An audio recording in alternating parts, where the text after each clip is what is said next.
निर्वर्णा पदं वाक्यमित्यास्पदचतुष्टयम् यस्याः सूक्ष्मादिभेदे वाग्देवीं तामुपास्महे।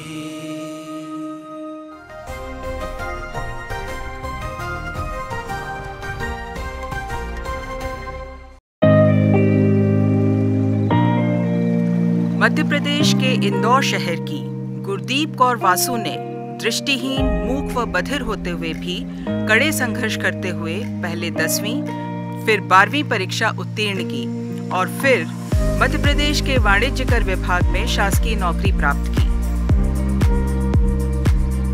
उनके संघर्ष की कहानी बहुत ही प्रेरक है, तो आइए सुनते हैं उनकी प्रेरणादायक कहानी। नमस्कार दोस्तों, खोज दर्शन में आप सभी का स्वागत है।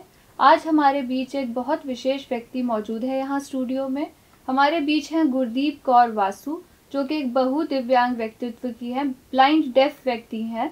वे हाल ही में कमर्शियल टैक्स डिपार्टमेंट में कार्यरत है और आज हमारे बीच उनके साथ उनकी माताजी भी मौजूद है यहाँ पर स्टूडियो में। चलिए जानते हैं उनसे गुरदीप से जुड़ी कहानियों के बारे में और कैसे वे इस मुकाम तक पहुँची हैं। नमस्कार मैम। नमस्कार मैम, आपका नाम बताएं। मेरा नाम अंजित कौर बासु है, गुरदीप मेरी बेटी है। जी मैम, पहले तो आपका बहुत बहुत स्वागत है।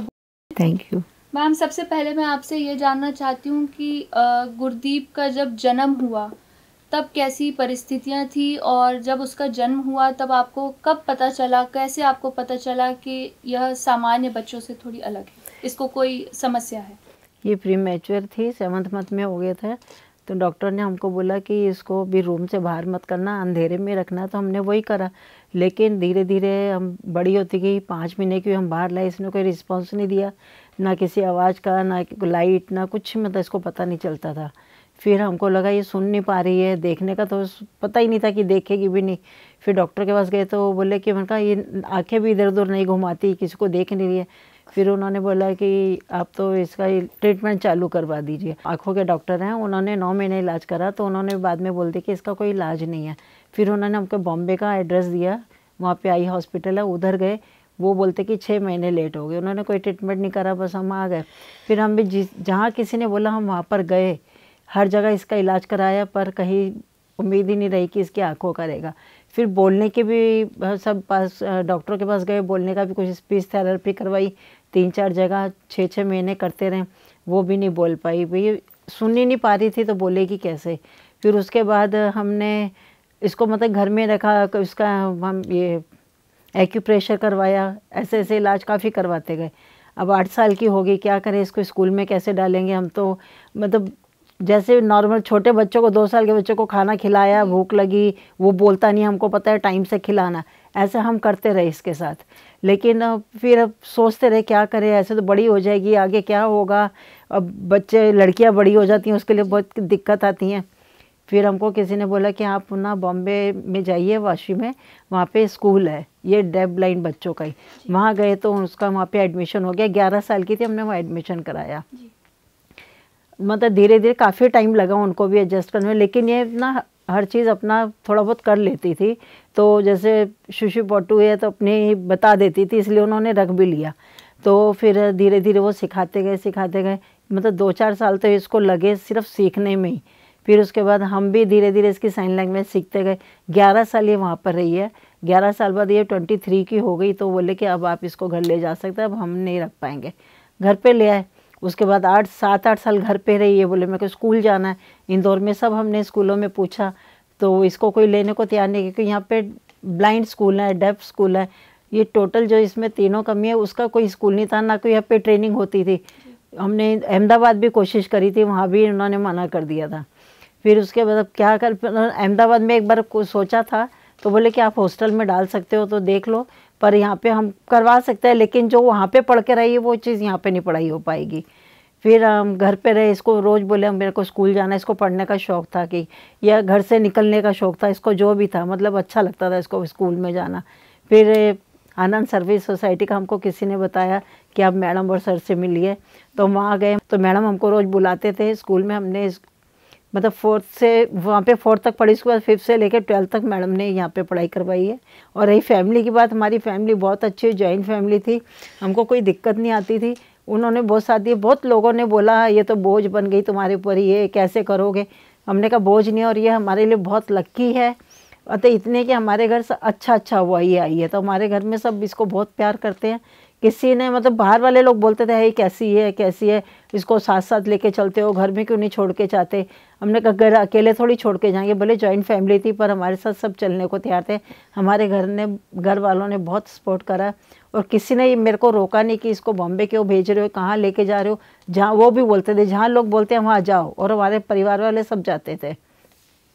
अब इसकी छोटी बहन भी बड़ी हो गई है, वो भी बहुत इसका ध्यान रखती है, पूरी ब्रेल लिपि जानती है, साइन लैंग्वेज जाती है।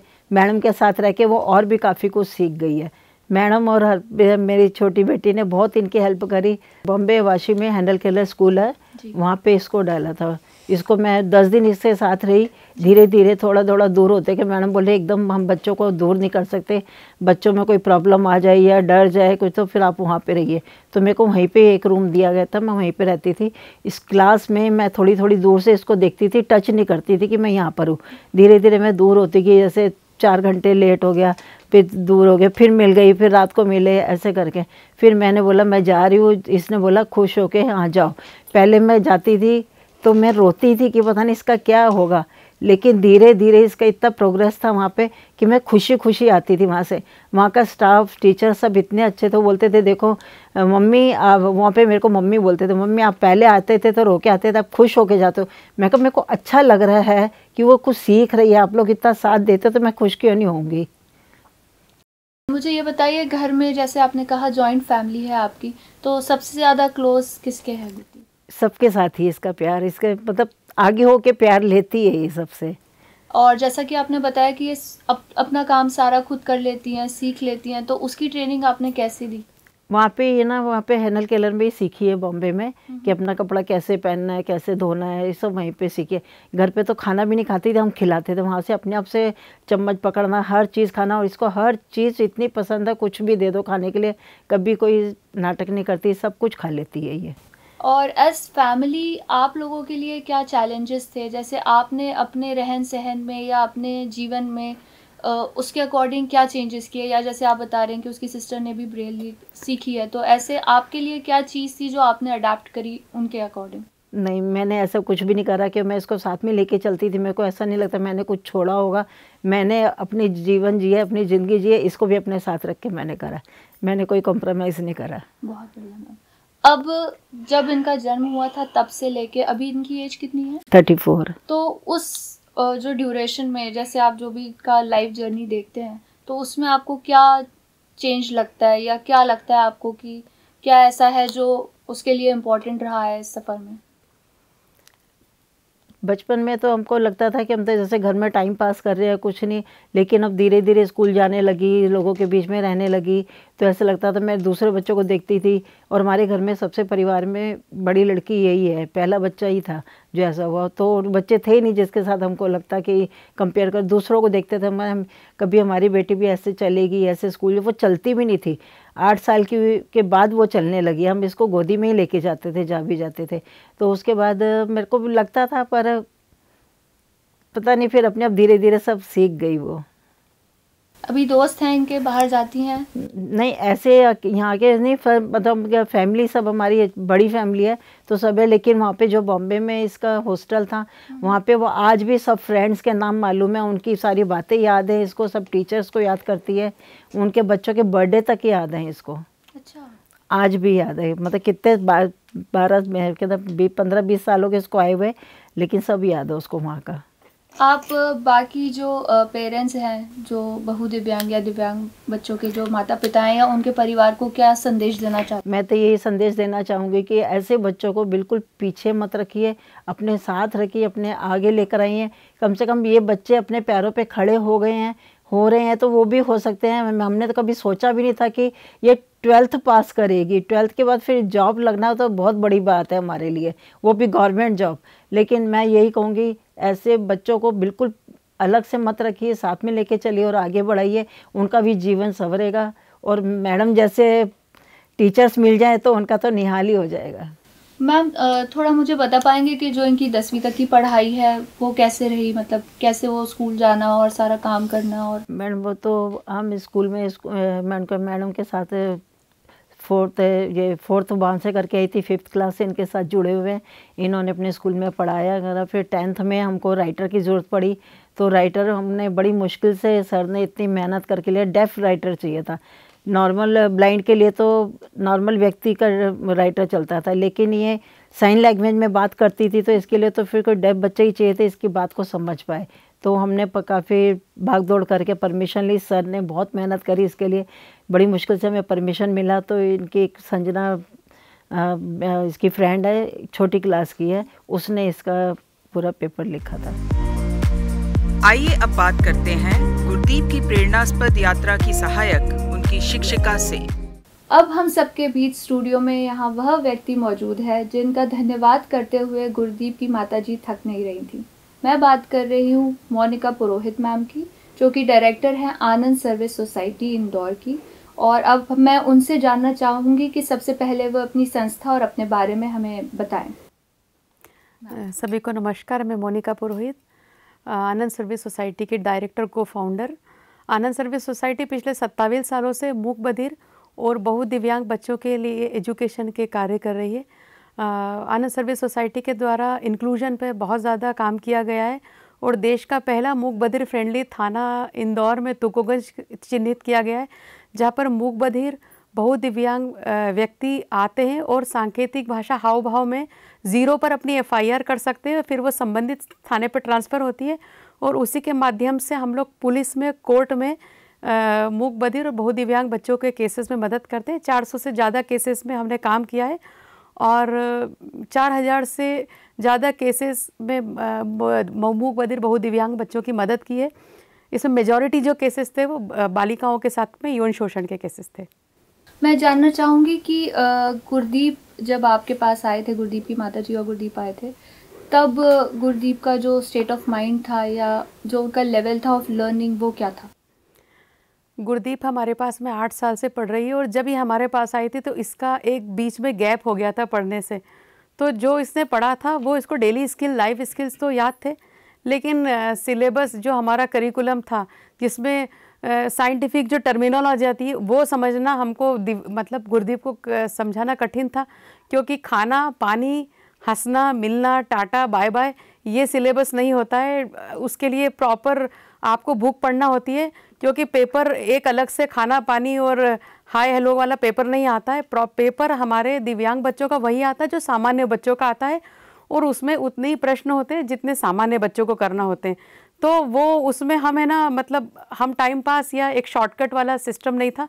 तो पहले तो हमको गुरदीप को प्रीवियस जो नॉलेज था उसको एक लेवल पे लाना था, क्योंकि 5th और 8th ठीक है ओके छोटा छोटा सा सिलेबस था वो हो जाता, लेकिन आप 9th से ही एक्सपेक्ट नहीं कर सकते हैं कि हम बहुत इजी टास्क होगा और हम गुरदीप को मतलब छोटे से सिलेबस में पास करा देंगे, क्योंकि एक प्रॉपर आपके पास में सोशल स्टडी आता है जिसमें सिविक्स, हिस्ट्री, ज्योग्राफी जैसे सब्जेक्ट आते हैं, साइंस आता है जिसमें फिजिक्स, केमिस्ट्री, बायोलॉजी आ जाती है, इंग्लिश होता है। क्योंकि गुरदीप डेफ ब्लाइंड है तो जो डेफ कैटेगरी होती है उनको डबल लैंग्वेज का एक मतलब छूट दिया हुआ है, तो आप सिंगल लैंग्वेज ऑप्ट कर सकते हो, बट वो सिंगल लैंग्वेज भी आपको प्रॉपर आनी चाहिए। तो हमारे पास में बहुत टफ चैलेंज था। और इसके पहले हम लोग मल्टीपल डिसेबल्ड में काम कर रहे थे, no doubt, deaf autistic, deaf intellectual disabled ऐसे बच्चे थे। डेफ और प्रोफाउंड मतलब 100% ब्लाइंडनेस के साथ में गुरदीप पहली बच्ची थी। तो और मैं आपको बताऊं, मैं ना डेफ लोगों की स्पेशल एजुकेटर हूँ, मैंने डेफ ब्लाइंड का कोई कोर्स नहीं करा है। लेकिन जब गुरदीप हमारे पास आई तो हमने सबसे पहले हेलन केलर के बारे में पढ़ा कि उसकी टीचर ने तो कोई कोर्स नहीं करा था, तो उन्होंने कैसे पढ़ाया था अपनी बच्ची को, क्योंकि टीचर के पास में बच्चा आता है तो टीचर थोड़ी ना तभी ट्रेनिंग लेने चला जाता है, बच्चा तो जैसा आता है आपको ही अपने आप को उसके लिए तैयार होना है। तो हमने पहले सारा उनका पढ़ा कि उनकी टीचर कैसे करती थी, जब वो पढ़ा और फिर गुरदीप अमेरिकन साइन लैंग्वेज, तो अब अमेरिकन साइन लैंग्वेज उनके सारी जो साइन लैंग्वेज होती है वहाँ के कल्चर के हिसाब से डेवलप होती है। हमारे भारत का कल्चर अलग है, हमारे संविधान अलग है, हमारा सिविक्स अलग है, हमारे लॉज अलग है, तो हमको भारत के हिसाब से सारी चीज़ों को तैयार करना था, तो हिंदी भी आना ज़रूरी था उस वक्त। तो गुरदीप को हिंदी की भी बुक्स, हिंदी का ज्ञान देना शुरू करा संकेतों में सिंगल हैंड से। तो अमेरिकन साइन लैंग्वेज और हिंदी, भारतीय साइन लैंग्वेज, मतलब हिंदी मीडियम की लैंग्वेज को गुरदीप को पहले सिखाना चालू करा। जब गुरदीप का हमारे साथ एक रेपो बन गया, गुरदीप को एक है ना टीचर के साथ में हमेशा एक है ना कंफर्ट आता है ना, जब तक बच्चों को, तभी वो उनके साथ में सीख सकते हैं। तो जब वो कंफर्ट आ गया तो हम लोगों ने स्लोली ग्रेजुअली, आप सोचे सिलेबस को हम लोग अब चालू करते करना। जब सिलेबस की बात आई तो ब्रेल इंग्लिश मीडियम का सिलेबस हमारे पास नहीं था, क्योंकि ठीक है, नो डाउट अभी आपसे मैं इंग्लिश मीडियम में पढ़ती हूँ, बट मैं हिंदी की बुक्स से पढ़ के भी इंग्लिश मीडियम में एग्जाम दे सकती हूँ। तो अब मेरे पास में सपोज हिंदी की बुक थी तो मैं तो गुरदीप को सब पढ़ा सकती थी, बट गुरदीप को सेल्फ रीडिंग के लिए इंग्लिश मटेरियल चाहिए था, वो भी ब्रेल में चाहिए था।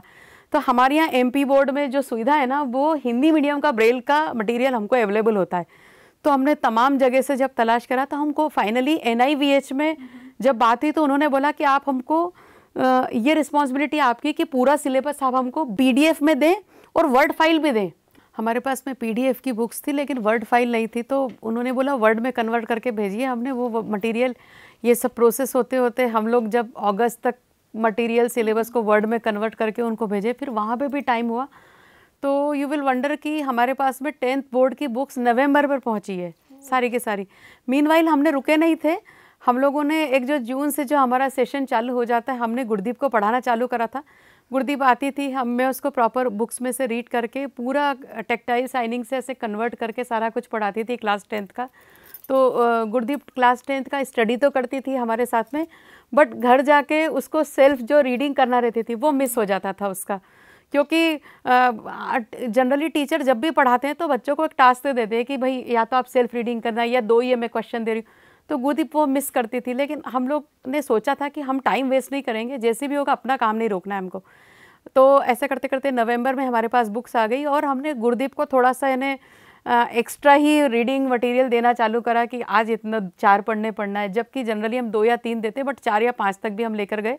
गुरदीप ने घर जाके उसको रीड करा, क्योंकि आपको बताऊं, डेफ ब्लाइंड होने से गुरदीप को कोई ऐसा फैसिलिटी एक्स्ट्रा नहीं मिली थी जो डेफ लोगों को नॉर्मली मिलती है कि 2 सब्जेक्ट, एक लैंग्वेज और एक ड्राइंग। तो ये 4 सब्जेक्ट थे ही, और एग्ज़ाम रूटीन में मार्च में ही होना थी, और पेपर भी कोई नया नहीं आना था।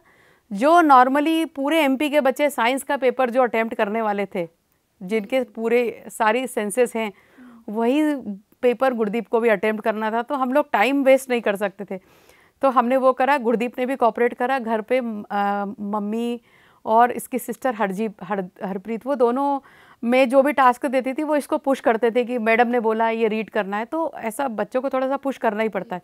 वो ये करते थे। फाइनली वही हुआ कि प्री बोर्ड ओके, कॉपी हमने चेक करना है, तो बट ठीक है, हमको थोड़ा लगता था कि प्रॉपर होना चाहिए सारी चीज़ें। एक और चीज़ साथ में हमको करना, एक चैलेंज बहुत बड़ा था कि गुरदीप लिखेगी कैसे, वो बहुत एक चैलेंजिंग टास्क था। तो उसके लिए जो ज्ञानेंद्र जी है, सोसाइटी के फाउंडर हैं, तो उनको हमने दिक्कत बताई कि हम अपना काम कर रहे हैं पूरी मेहनत से, लेकिन हमको एक दिक्कत आने वाली है कि राइटर की एक बहुत बड़ी दिक्कत आने वाली है। और जो बोर्ड, जो MP का जो सिस्टम है, उसमें ये है कि जो ब्लाइंड बच्चे होते हैं उनको एक नॉर्मल बच्चा राइटर के रूप में मिलता है, वो 2 क्लास छोटा होता है। बट हम गुरदीप के लिए एक नॉर्मल राइटर नहीं कल्पना भी नहीं कर सकते थे, क्योंकि वो साइन लैंग्वेज जानता नहीं था, तो कैसे। और जब गुरदीप हमारे यहाँ पर रेगुलर पढ़ने आती थी, तो हमने उनमें से कुछ बच्चों को आइडेंटिफाई करा जो गुरदीप के फ्रेंड बन गए थे। तो वो लोग ने है ना गुरदीप के साथ रह के टेक्टाइल साइनिंग थोड़ा सा हमको देख के वो भी क्यूरियस होते थे कि हम भी गुरदीप की भी इच्छा होती थी। तो वो एक है ना, एक छोटे क्लास के बच्चों से इसकी रेपो बन गई थी। तो हमको ऐसा एक स्पार्क जैसी आ गई कि हाँ, इनमें से कोई बच्चा राइटर बन सकता है जो 2 क्लास छोटा है। तो एक लेटर रिप्रेजेंटेशन माध्यमिक शिक्षा मंडल जो बोर्ड है भोपाल को दिया कि हमको ना एक डेफ राइटर की परमिशन चाहिए जो बाकी सब नॉर्म्स फुलफिल करेगा, वो 2 क्लास छोटा भी रहेगा। तो एक थोड़ा सा वो था कि अरे डेफ राइटर कैसे, क्यों, डेफ राइटर तो होता ही नहीं। तो हमने उनको समस्या बताई कि गुरदीप को डेफ राइटर चाहिए, क्योंकि वो तो अपनी आंसर को बता ही नहीं पाएगी बोल के, वो टेक्टाइल साइनिंग से बताएगी। तो बोले ऐसा कैसे होगा ऐसा। फिर हमने बोला सर प्लीज़ आप एक बार परमिशन दीजिए, और हमारे लिए भी एक रिस्क था और एक फर्स्ट अटेम्प्ट था कि 10th बोर्ड में पहली बार एमपी में एक ऐसी बच्ची एग्ज़ाम देने आ रही है जो टोटली डेफ ब्लाइंड है और अपनी डेफ राइटर के साथ में एग्ज़ाम देने आ रही। तो उन्होंने ओके करा। उसने पूरा पेपर को साइन में पढ़ के गुरदीप को टेक्टाइल से कन्वर्ट करा, गुरदीप ने उसको आंसर बताया और उसने लिखा।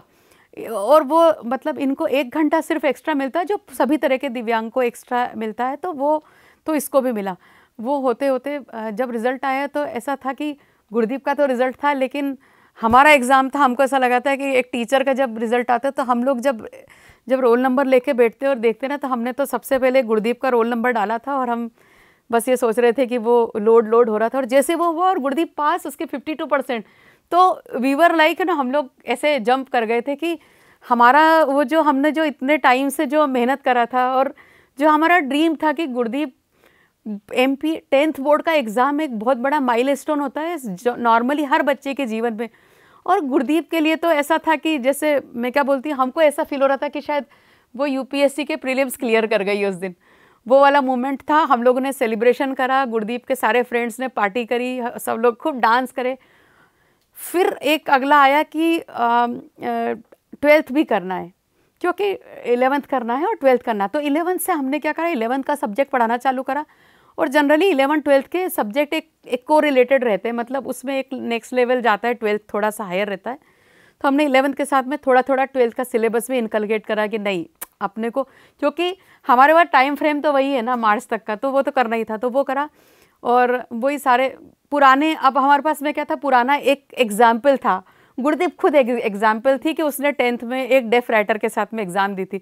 तो गुरदीप के ही एग्जाम्पल को लेके हम फिर बोर्ड के पास में पहुँचे कि सर फिर से वही सारा कॉम्बिनेशन है, 2 क्लास नीचे का एक बच्चा रहेगा, एक डेफ रहेगा। फिर उन्होंने बोला कि ऐसा पहले हो चुका है क्या? नहीं, पहले और कहीं तो नहीं हुआ, इसी के साथ हुआ है, तो ठीक है देख चलो। वही हुआ और गुरदीप ने एग्ज़ाम दिया। ये जो एग्ज़ाम और टीचिंग का प्रोसेस चल रहा था, इसी बीच में एमपी गवर्नमेंट में दिव्यांग लोगों के लिए एक विशेष भर्ती अभियान में निकला। तो उसमें उन्होंने मिनिमम क्लास 8th का मांगा था। तो हमने मम्मी को, गुरदीप की मम्मी को मोटिवेट करा कि आप इसमें फॉर्म डालिए। और तो थोड़ा सा उनको लगा कि ये कैसे करें, कि हमने बोला आप तो डालो फॉर्म, क्योंकि एक चीज़ हो सकती नहीं, लेकिन एक चीज़ हो भी तो सकती है, ये भी तो हम उसी के ऊपर फोकस करके डालते हैं। तो वो फॉर्म भी डाला।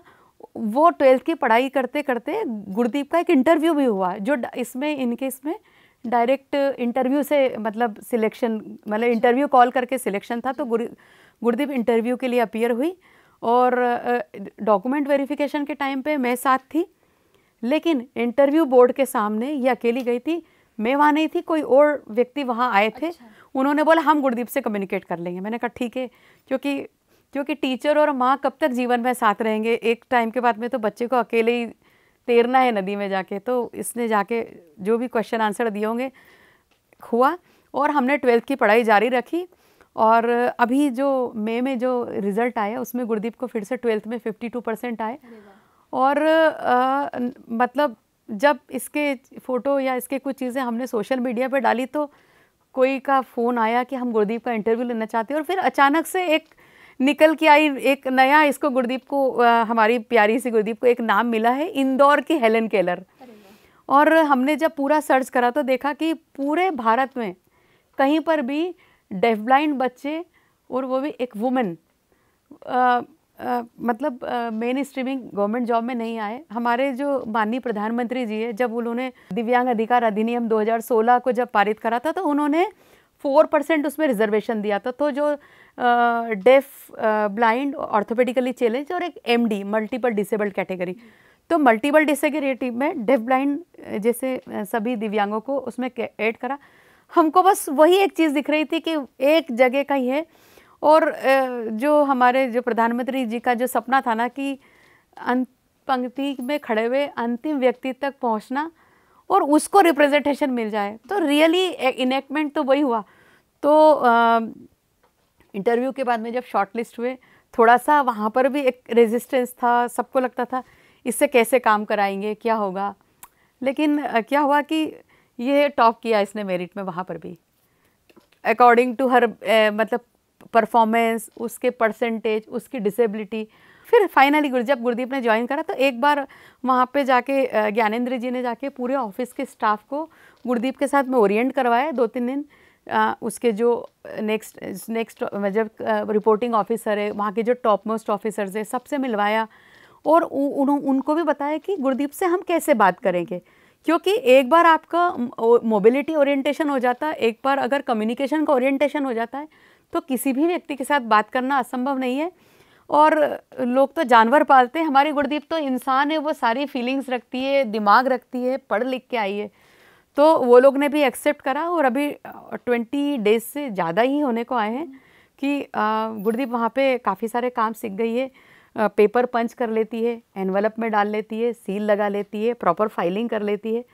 तो हमको लगता है कि गुरदीप थोड़ा सा उसका नॉर्मल डिफरेंट है। वो लोग 2 दिन में सीखते हैं, हो सकता है वो 15 दिन में सीखेगी, लेकिन वो सब काम सीख लेगी जो सामान्य लोग करते। तो हमको गुरदीप पे विश्वास है और हमको बहुत खुशी है कि वहाँ पर भी इसको बहुत अच्छे से उन्होंने वेलकम करा है। मुझे ऐसा लगता है जितनी मेहनत गुरदीप ने की है उतनी ही मेहनत आपने की है, उतनी ही मेहनत उनकी माता जी ने की है, और जितनी वो प्रशंसा की हकदार है। और जैसे आपने कहा, वो जब उसका रिज़ल्ट आया और उसे जितनी खुशी हुई होगी कि वो पास हो गई है, वही खुशी मुझे आपके चेहरे पर भी दिख रही है। तो जितनी बधाई मैं गुरदीप को दूंगी उतनी ही बधाई के पात्र आप भी हैं और उनकी माता जी भी हैं। हम गुरदीप से बात कर सकते हैं? जी जी। तो गुरदीप, क्वेश्चन टॉक जी। सबसे पहले तो मैं ये जानना चाहती हूँ कि गुरदीप को कैसा लगा था जब उसका रिजल्ट आया या जब उसका जॉब शुरू हुआ? मैं जब 12th पास हुई तो मैं बहुत खुश हुई थी। ये बहुत खुश होने का इशारा है। आज आप लोग शायद राजभवन भी गए थे। जी जी। तो प्लीज उससे अगर हम जान पाए कि वहाँ का उनका एक्सपीरियंस कैसा था। मॉर्निंग में गवर्नर सर से मिले थे तो गुरदीप कैसा गवर्नर सर, हाँ, तो मुझे गवर्नर साहब से मिलके बहुत खुशी हुई थी। पढ़ाई करना पसंद है? गुरदीप को स्टडी करना पसंद है, लाइक स्टडी लाइक, हाँ, मुझे स्टडी करना बहुत अच्छा लगता है। आगे पढ़ाई को लेकर मैम क्या प्लान है आपके? Future Gurdeep college study want college, मैं कॉलेज में भी पढ़ना चाहती हूँ साथ में। मतलब she want to pursue her graduation. I want to ask that what are your plans for her, कि आगे वो क्या पढ़ना चाहेंगे, किस फील्ड में और आगे पढ़ाना चाहेंगे? बिकॉज गुरदीप का जो है मतलब कि आर्ट्स से हम लोगों ने करा है, तो हम ऑब्वियसली कोशिश करेंगे कि आर्ट्स बैकग्राउंड में वो अपना ग्रेजुएशन परस्यू करे जी। और वही सूटेबल है, क्योंकि जिस सब्जेक्ट से अपना बेस बना हुआ उसको हम छोड़ के डिफरेंट एक लाइन में जाना कठिन हो जाएगा। गुरदीप कोई मैसेज देना चाहती हो हमारे श्रोतागणों के लिए? यहाँ पे बैठे तो गुरदीप बोलो क्या,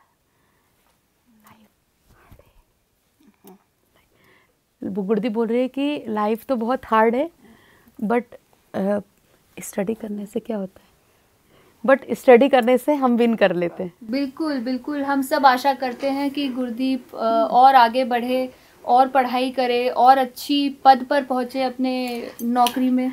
आज की इस विशेष बातचीत में गुरदीप के साथ और मोनिका मैम के साथ हमने ये जाना कि अगर आप कुछ भी ठान लें तो वो मुमकिन है, और गुरदीप की कहानी हम सब के लिए एक प्रेरणा स्रोत है कि कितनी भी कठिनाइयाँ, कितनी भी परेशानियाँ आए, पर अगर आप मन में ठान लें तो आप वो सब पा सकते हैं, वो सब आपको मिल सकता है जो आप चाहते हैं। इसी के साथ मैं भोज मुक्त विश्वविद्यालय की ओर से गुरदीप का, उनकी शिक्षक का, उनकी माताजी का धन्यवाद करती हूँ कि वे अब समय निकाल कर हमारे बीच आए। धन्यवाद।